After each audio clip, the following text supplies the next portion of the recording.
انس فرمانے لگے ایک مرتبہ حضور مسجد میں آئے تو کیا دیکھتے ہیں کہ دو ستونوں کے درمیان رسی لٹکی ہوئی ہے. فرمایا یہ کیا؟ فرمایا یا رسول اللہ آپ کی اہلیہ زینب ہے نا، جب وہ تھک جاتی ہیں تو اس سے پکڑ لیتی ہیں، اور جب جسم میں طاقت نہیں رہتی تو پکڑ کر عبادت کرنے لگ جاتی ہیں. فرمایا اتارو اس رسی کو. اتنی اپنی طبیعت پہ بوجھ ڈالنے کی کیا ضرورت ہے؟ نفلی عبادت اتنی کرو جتنی سہولت اور آسانی ہو، اپنی طبیعت پہ بوجھ نہ ڈالو. اور پھر فرمایا کہ اتنا بوجھ نہ ڈالو کل تم اگتا ہی جاؤ. تمہاری عبادت سے اللہ بھی نہیں اگتاتے، اللہ چاہتا ہے کہ تم بھی عبادت سے نہ اگتاؤ.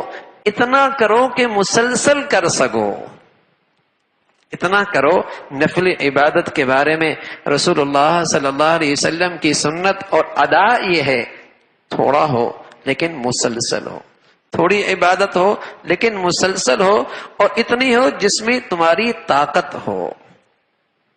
ورنہ آدمی اکتا جاتا ہے، تھک جاتا ہے. چند دن بہت، ایک آدمی اتنا دروازہ کھٹکھٹا رہا ہے بس اس کا حال ہی بلا کر دیا، اور ایک ہے کہ مسلسل کھٹکھٹا رہا ہے تو ایک دن کھل جائے گا.